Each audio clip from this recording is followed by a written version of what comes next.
As Group 1, we chose the topic of prohibition. This presentation argues that the goal and the outcome of prohibition were not the same. It was intended to reduce criminal offenses, improve public health, etc. However, the reverse happened with the creation of mobs and speakeasies. The next slide shows an overall introduction of prohibition. Debauching their characters, rotting their bodies, and jeopardizing their immortal souls. Prohibition in the United States was the government's attempt to outlaw the production, sale, and shipment of alcohol and intoxicating alcoholic beverages across the country. During the 19th century, various groups pushed for national prohibition.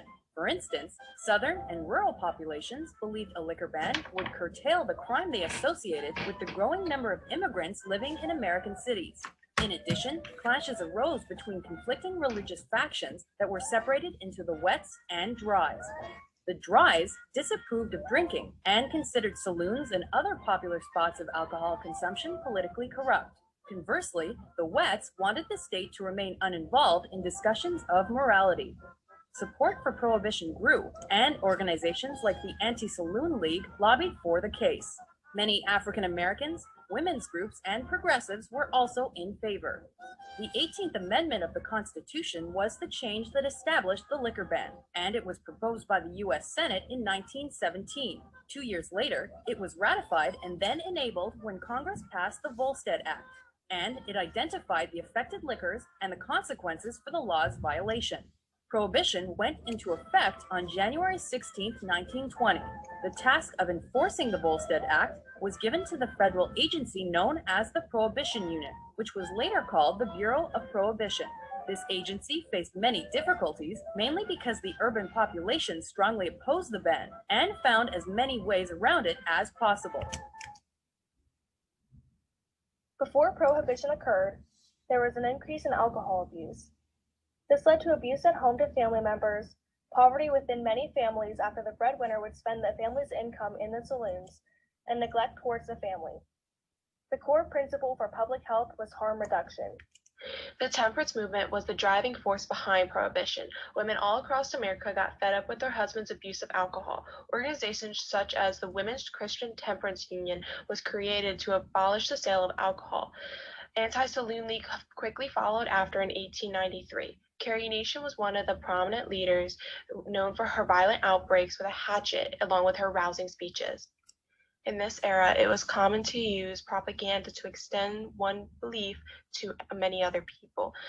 This is one example with the drunkard's process. It begins with just a drink and then a drink with friends and a little bit of rowdiness, then finding joy and happiness, ending up in poverty, then homelessness, and death by suicide.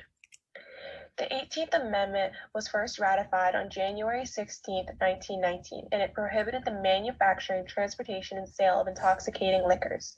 Ratification means that the states expressed their consent to the addition of the article in the U.S. Constitution.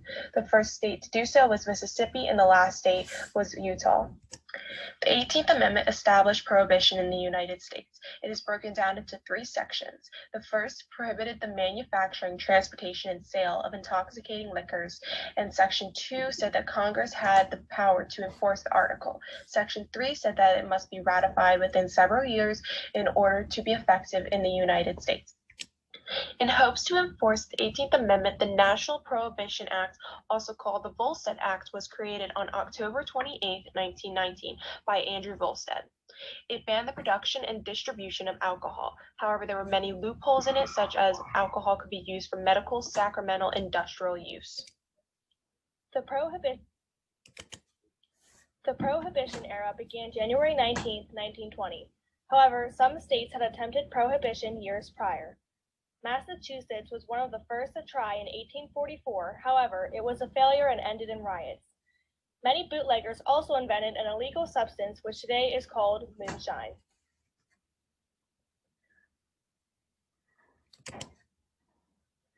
During Prohibition, death rates began to decline. There were no longer a high rate of diseases such as cirrhosis, a type of liver disease, and alcohol psychosis, a mental illness affected by alcohol. There were more hospitalizations from abuse and more criminal activity, such as riots. Looking at the chart, the prison Looking at the chart, the prison population in the beginning of the 1917 was about 1,100 people. At the beginning of the 1920s, when Prohibition began, it raised to about 1,500 people.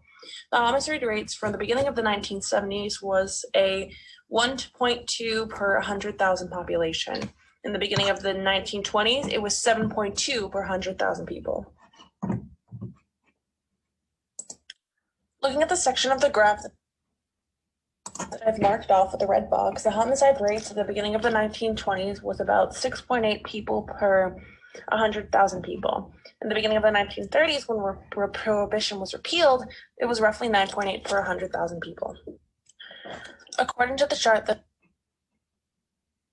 I have blocked off or sectioned off with the red box, it appears that after the Prohibition was repealed, the amount of homicides remained somewhat linear for the remaining decades. Looking back at the previous three slides in the charts they hold, after Prohibition, there was a decline of amount of people in the prison systems and homicide rates. However, they remained linear for the next couple of years. It may be affected by the removal of gangsters and put them in prison in the repeal of articles that started the Prohibition. One of the stories I found was on a man named Roger Ennell. He was born during the Prohibition, and he was a writer. Well, is a writer. He recounts a story where bootleggers would come to his house with alcohol, and he would drink it. Then he would go to the speakeasies for lunch. Maybe the food was good, but the liquor was always bad, and his mom worked in New York. With Prohibition comes gangsters. On this slide, you see 5 notorious Prohibition gangsters: Al Capone, Charles Lucky Luciano, Louis Lepke Buchalter, Carlo Gambino, and John Torrio. For this presentation, I'm going to focus on Capone and Torrio. This is John Torrio. He's an Italian-American immigrant and was the original crime boss of the Chicago outfit. He was Capone's mentor, and after a hideous attack where Torrio was shot 5 times, he handed the outfit over to Capone. Later in life, Torrio decided to become the Luciano family advisor. This is the most notorious Prohibition gangster, Al Capone. His full name is Alphonse Gabriel Capone, also known as Scarface. Originally from New York, he's a 6th grade dropout where he turned to a life of crime. When he got to Chicago, he became the crime boss. He is known for the Valentine's Day Massacre, where 7 men of an opposing gang were shot and killed in a parking garage. Surprisingly enough, Al Capone was never convicted of any crime tied to the Chicago outfit. He was convicted of tax evasion and sent to Alcatraz. While in Alcatraz, Capone's condition deteriorated from complications of neurosyphilis. He was released from the prison, and he later died due to cardiac arrest in 1947. The government made a promise with the people that it would be a happier, healthier, safer society with less crime and violence. But actually, Prohibition did more bad than good, such as the speakeasies, organized and increased crime, corruption, poison alcohol, job and tax laws, increase in drug and alcohol use, and gangsters. Although Prohibition had mostly negative effects, there were some positives, such as the declining rates of liver cirrhosis, alcoholic mortality, and infant mortality. People had a little bit more money in their pockets because they weren't spending as much on alcohol. There was less domestic violence, and there was more money spent on consumer goods. The 21st Amendment ratified the 18th Amendment on December 5th, 1933, and it was passed by Congress February 20th, 1933. This amendment is unique from the other 27 amendments of the Constitution because it is the only one to repeal a previous amendment. In the first section of the 21st Amendment, the 18th Amendment is repealed. In the second section, no transportation or importation into any state, possession, or territory of liquors are prohibited. In the third section, the article will not happen until it has been ratified as an amendment. This was submitted in 1932 and it was approved in 1933. After a repeal, the nation finally turned to harm reduction. Harm reduction is a set of practical strategies aimed at reducing negative consequences associated with the use of drugs and alcohol. The effect alcohol abuse had on the public, such as social and economic consequences, declined. The nation also began teaching alcohol abuse awareness, including avoiding drunk driving, the legal drinking age, and closing time for bars.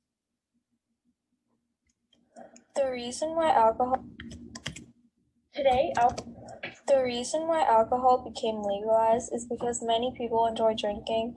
It's pretty easy to produce, it has ancient history, and the alcohol industry is a powerful industry in the means of being addictive and in the means of economics, the Holy Communion, and of course, Prohibition. As Prohibition pleased many citizens, there was a large group of people that was unhappy with the new government prohibition law and wanted to drink alcohol. This is where speakeasies came into play from 1920 to 1929, where alcohol was illegally sold and consumed in a secret location, as people could eat, socialize, and dance to jazz music as well. Today, alcohol such as moonshine eliminated harmful substances within the drink. The youngest in the family survived adulthood due to different drinking patterns. Many women drank alcohol after the 1920s and continue to do so today. Most speakeasies were hidden within stores, basements, attics, and back rooms, and in order to gain entrance, people were stopped at the door and were expected to know the secret password, handshake, or have a special card to get into the speakeasy.